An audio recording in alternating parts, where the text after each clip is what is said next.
Hello friends, तो आज हम लोग देखेंगे प्रश्नावली 11.1 का क्वेश्चन नंबर 4। देखिए क्वेश्चन में क्या दिया हुआ है।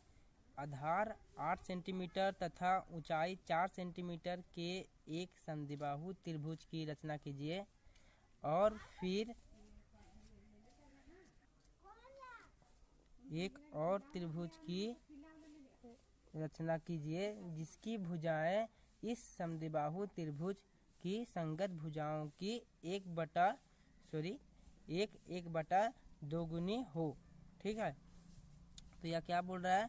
तो एक हम लोग को समद्विबाहु त्रिभुज की रचना करनी है जिसमें उसका आधार 8 सेंटीमीटर हो और उसकी ऊंचाई 4 सेंटीमीटर हो। सबसे पहले हम लोग को एक समद्विबाहु त्रिभुज की रचना करनी है जिसका आधार क्या हो, तो हमारा 8 सेंटीमीटर हो। तो सबसे पहले यहाँ पे हम लोग इंच लेंगे और 8 सेंटीमीटर का यहाँ पे हम लोग सबसे पहले एक रेखाखंड ड्रॉ करेंगे। 8 सेंटीमीटर के यहाँ पे हम लोगों ने रेखाखंड ड्रॉ कर लिया और इसको नाम दे देंगे बी सी नाम दे दिए। तो अब हम लोग क्या करना है, तो हम लोग बिंदु बी से हम लोग को, ठीक है, एक चाप काटेंगे हम लोग, जो कि ये जो रेखाखंड है इसके आधे से ज़्यादा होनी चाहिए। ठीक है, आधे से कम नहीं होनी चाहिए, आधे से ज़्यादा कितने भी हो सकती है, नाप नहीं लेना है, बस कि इतना जानना है कि आधे से ज़्यादा होनी चाहिए इसके। ठीक है, तो हम लोग यहाँ पर काट दिए। ठीक है, और इसको हम लोग क्या कर देंगे, इसको हम लोग बोलेंगे बिंदु पी ले लेंगे इसको हम लोग। ठीक है, हम लोग क्या करेंगे, तो सबसे पहले बीसी को हम लोग बीसी का हम लोग क्या करेंगे, समद्विभाजन करेंगे। क्या करेंगे, ये रेखाखंड बीसी का समद्विभाजन करेंगे बिंदु पी पर से। ठीक है, यहाँ पर हम लोग इसको क्या किए हैं, रेखाखंड बीसी को हम लोग समद्विभाजन कर दिए उसका, रेखाखंड बीसी का यहाँ कर दिए। इसका समद्विभाजन कहाँ हो रहा है, तो बिंदु पी पर हो रहा है। ठीक है, अब हम लोग यहाँ पर क्या बोल रहा था, तो देखिए सबसे पहले आधार 8 सेंटीमीटर, सॉरी यह जो हमारा बीसी है यह हमारा 8 सेंटीमीटर का है बीसी, और जो इसका ऊंचाई जो होगा समद्विबाहु त्रिभुज का वह कितना होगा, तो 4 सेंटीमीटर होगा। तो यहाँ से हम लोग क्या करेंगे, यहाँ से हम लोग 4 सेंटीमीटर का एक चाप काटेंगे। तो सबसे पहले क्या करेंगे, हम लोग यहाँ पे माप लेंगे 4 सेंटीमीटर। यहाँ पर क्या करेंगे, हम लोग 4 सेंटीमीटर सबसे पहले मापेंगे, माप लिए 4 सेंटीमीटर। अब क्या करेंगे, हम लोग यहाँ बिंदु पी से 4 सेंटीमीटर का एक चाप काट देंगे। यहाँ पर 4 सेंटीमीटर का चाप काट लिए। अब हम लोग क्या करेंगे, तो बिंदु बी को, ठीक है, बिंदु बी को यहाँ पर जो हम लोग काट लिए इसको भी एक पॉइंट मान लेते हैं। तो क्या मान लेंगे, तो ए मान लेते हैं। तो हम लोग क्या करेंगे, बिंदु बी को बिंदु ए से मिला देंगे, और यहाँ क्या है, बिंदु सी को भी हम लोग बिंदु ए से मिला देंगे। और यहाँ जो हम लोग चाप काटे थे इसकी लंबाई कितनी थी, तो 4 सेंटीमीटर लेकर काटे थे। इसकी लंबाई कितनी है, तो 4 सेंटीमीटर है। ठीक है, तो यह हमारा क्या हो गया, यह हमारा एक 8 सेंटीमीटर आधार वाला और 4 सेंटीमीटर ऊंचाई वाला हमारा एक समद्विबाहु त्रिभुज बनकर तैयार हो गया। अब हम लोग को आगे क्या करना है, जब समद्विबाहु त्रिभुज की रचना हो जाएगी उसके बाद और फिर एक और त्रिभुज की रचना कीजिए। एक और त्रिभुज की रचना करने के लिए बोल रहा है जिसकी भुजाएं इस समद्विबाहु त्रिभुज की संगत भुजाओं की एक बटा दो गुनी हो। ठीक है, मतलब 1.5 गुनी और बड़ा हो। ठीक है, इसके मुकाबले। तो हम लोग यहाँ पे क्या करेंगे, इसको हम लोग 2 तरीके से बना सकते हैं। एक पहला तरीका था जो जिसके सहारे हम लोगों ने क्वेश्चन नंबर 1, 2 और 3 सॉल्व किया।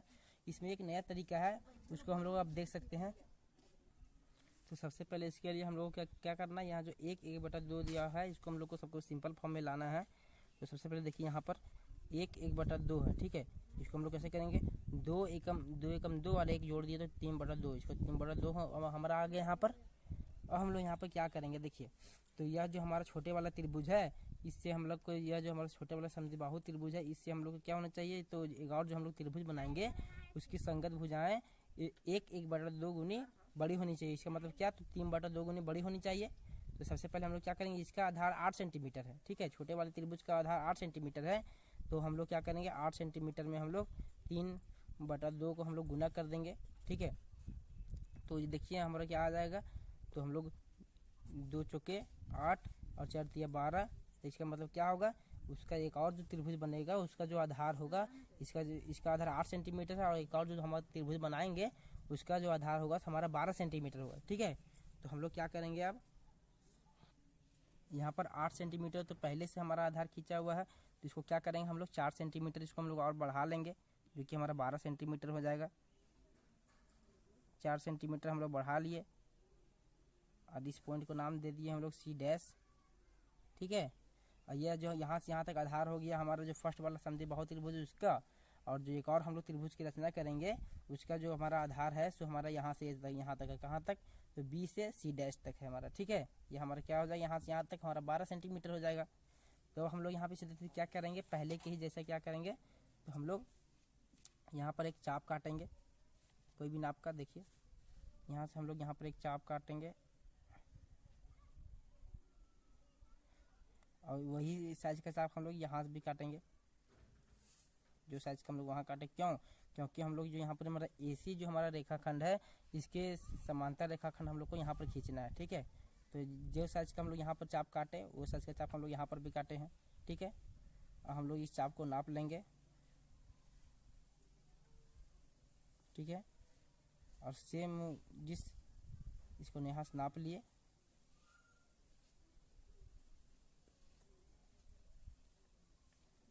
यहाँ से, और जितना नापे है बस उतना को ही यहाँ पर लेके हम लोग क्या करेंगे, यहाँ पर एक हम लोग चाप काट देंगे। ठीक है, और हम लोग यहाँ पर एक चाप काट लिए, और उसके बाद हम लोग को क्या करना है, तो जब यहाँ से हमारी ये एक रेखाखंड निकलेगी तो देखिए इसके बीच ये जो हमारा चाप है इसके बीचों बीच से हमारा क्या होगा, तो एक रेखाखंड हम लोग यहाँ से निकालेंगे, रेखा खींचेंगे। ठीक है, यहाँ से रेखा खींच लिए, हम लोग क्या करेंगे यहाँ पे, तो देखिए हमारा जो BA है BA हमारा जो है उसको हम लोग आगे बढ़ाएंगे यहाँ से।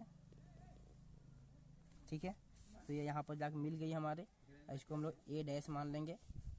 ठीक है, तो ये हमारा क्या हो गया, यह हमारा एक और त्रिभुज का निर्माण हो गया जो हमारा है A dash B C dash. यह जो हमारा है सो क्या है, तो हमारा ABC त्रिभुज के इसकी जो संगत भुजाएं हैं सो इसकी संगत भुजाओं की ये 3/2 गुनी बड़ी है। ठीक है, अब हम लोग यहाँ क्या लिखेंगे, तो लिखेंगे रचना का औचित्य, रचना के चरण,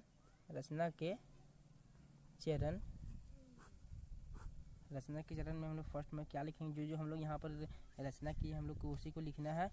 तो सबसे फर्स्ट में हम लोग क्या लिखेंगे, तो सबसे पहले में फर्स्ट में हम लोग क्या बनाए थे, BC एक रेखाखंड खींचे थे, तो 8 सेंटीमीटर लंबा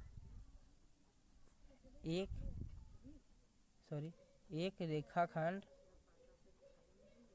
रेखाखंड BC खींचा, 8 सेंटीमीटर लंबा एक रेखाखंड BC खींचा।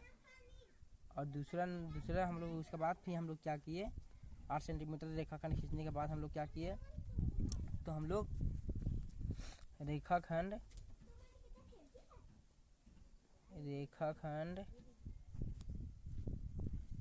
BC को बिंदु P पर समद्विभाजित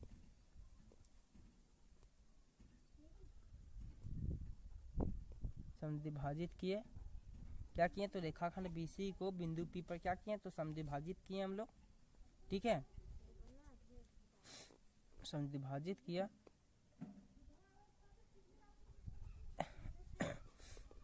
फिर क्या किए, तो लिखे यहाँ पे हम लोग लिखेंगे बिंदु P से 4 सेंटीमीटर लंबा, बिंदु P से क्या किया, तो 4 सेंटीमीटर लंबा एक चाप काटा, बिंदु P से 4 सेंटीमीटर का एक चाप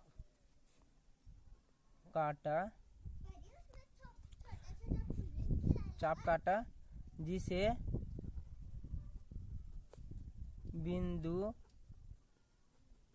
B और C से मिला दिया। मिला दिया। क्या किए हैं, तो 4 सेंटीमीटर बिंदु P से 4 सेंटीमीटर हम लोग यहाँ पे सबसे पहले चाप काटे हैं, ठीक है। फिर इसको क्या किए, तो बिंदु B और C से मिला दिया, ठीक है। यहाँ पे हम लोग लिखेंगे चौथा नंबर में, जिससे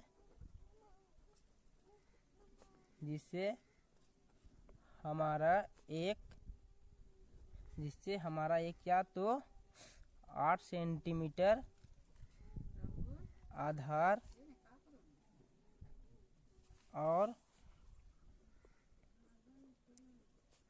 4 सेंटीमीटर लंबा एक समद्विबाहु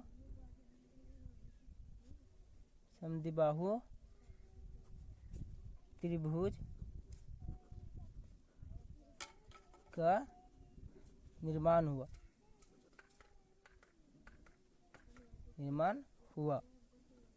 फिर उसके बाद हम लोग क्या किए, तो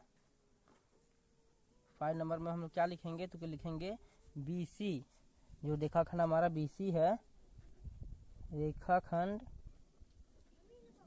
BC को आगे बढ़ाया। रेखाखंड BC को क्या किए हम लोग, तो रेखाखंड हम लोग BC को हम लोग आगे बढ़ाए। फिर उसके बाद क्या किए, देखिए रेखाखंड BC को हम लोग आगे बढ़ाए, C डैश तक बढ़ाए थे आगे, ठीक है। फिर 6 नंबर में लिखेंगे रेखाखंड AC के समानांतर क्या किए, तो रेखाखंड AC के समानांतर एक रेखाखंड A डैश C डैश खींचा। क्या किए, तो रेखाखंड AC के समानांतर रेखाखंड A डैश C डैश खींचा, ठीक है। और फिर उसके बाद फिर हम लोग क्या किए, तो 7 नंबर में हम लोग लिखेंगे AB, ठीक है। AB को आगे बढ़ाया।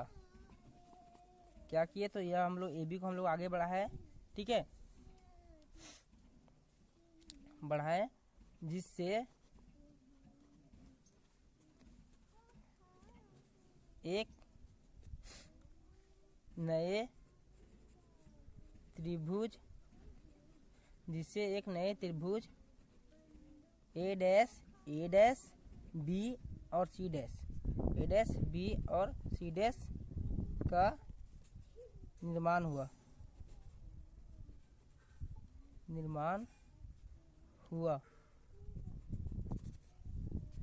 ठीक है। और यहाँ पे फिर इसके बाद हम लोग यहाँ पर लिखेंगे जिसकी संगत भुजाएं त्रिभुज ABC, और जिसकी जो संगत भुजाएं हैं सो त्रिभुज ABC की संगत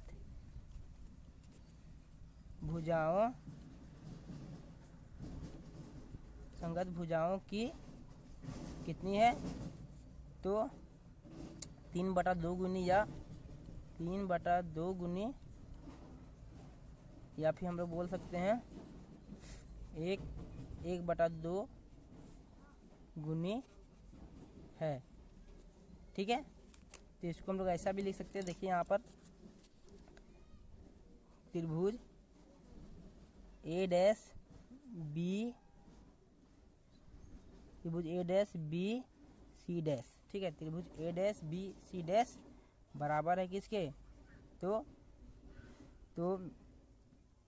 3/2 त्रिभुज ABC, क्योंकि यह जो है यह त्रिभुज जो है सो इस त्रिभुज के 3/2 गुनी बड़ी है, तो ये दोनों बराबर हो नहीं सकती, इसलिए अगर हम लोग इसमें 3/2 जोड़ देंगे इस त्रिभुज में, तो यह त्रिभुज जो होगी इसके बराबर हो जाएगी, ठीक है। तो बस इसमें बस इतना ही था। तो मिलते हैं अगले वीडियो में।